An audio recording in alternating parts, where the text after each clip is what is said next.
Siliwangi ingin memaparkan atau memperkenalkan sebuah produk kami yang berjudul Mata Air Gunung Haluk. Perkenalkan, nama saya Anita Henani 2521. Perkenalkan, nama saya Anissa Henani 2021. Perkenalkan, nama saya Suci Lutfiah Azahra dengan 2521. Nah, tujuan pembelajaran kita ialah untuk membantu siswa memahami tentang teks narasi, membuat pembelajaran dongeng lebih menarik, serta meningkatkan interaksi siswa saat belajar dan membantu siswa memahami pesan moral dalam dongeng. Sebelum ke pengertian teks narasi, saya mau bertanya dulu, apakah kalian tahu tentang teks narasi? Ya. Nah, teks narasi adalah jenis teks yang berisi cerita mengenal suatu peristiwa atau kejadian yang disusun secara berturut, yaitu dari pertama waktu, alur, tokoh, serta membentuk cerita yang mudah dipahami. Tujuan teks narasi bertujuan untuk memberikan pengalaman, hiburan maupun pesan moral kepada pembaca melalui sebuah cerita.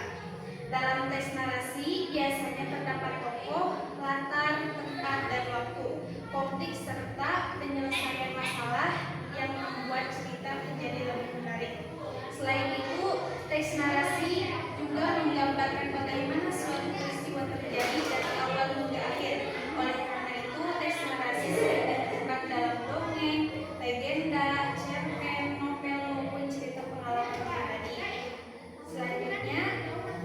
Selanjutnya ada pengertian dongeng. Di sini pernahkah kalian mengenal atau pernahkah kalian tahu apa itu dongeng? Dongeng merupakan salah satu bentuk teks yang berisi cerita, hayalan atau cerita yang nyata yang bertujuan untuk menghibur.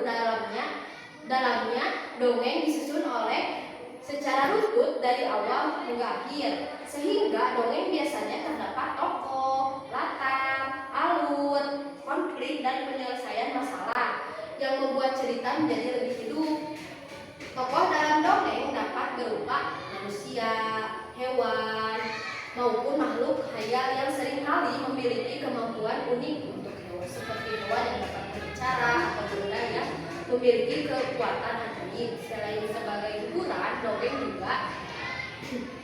juga digunakan sebagai media pembelajaran karena mengandung nilai-nilai kehidupan seperti kejujuran, kerjasama, keberanian, dan sikap saling menghargai. Ciri-ciri dongeng juga, yang pertama bersifat hayalan, yang kedua memiliki pesan moral, yang ketiga menggunakan alur sederhana, yang keempat tokohnya unik, yang kelima bersifat hiburan, yang keenam menggunakan bahasa sederhana, dan yang terakhir memiliki unsur cerita.